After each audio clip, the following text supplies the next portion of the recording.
So today I'll be showing you how to fix microphone issues with your Ray-Ban Meta AI glasses. So if you have problems with your glasses not capturing audio properly, or the microphone is not working the way it should, you can go to the Meta AI app and then go to your glasses. That's going to open up these settings of your glasses. Now from here, you want to go to audio and check whether you have adaptive volume turned on or off. Sometimes this affects, so you might want to try both ways and see if that affects your microphone.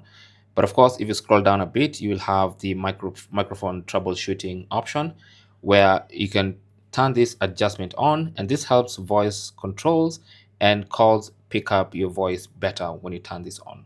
All right. So in case it's not working for you when it's turned on, you can turn it off. So those are the two ways you can try and fix the issues with your microphone not picking up your voice properly on the Ray-Ban Meta AI glasses. Right now, if you've tried both of those options and you still have issues, then you might want to maybe try and factory reset your glasses and start all over again. It might fix your problem. Also, you might want to check if you have a pending update, especially if you don't have automatic updates enabled.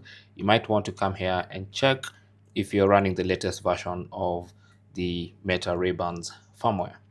Thanks for watching and good luck.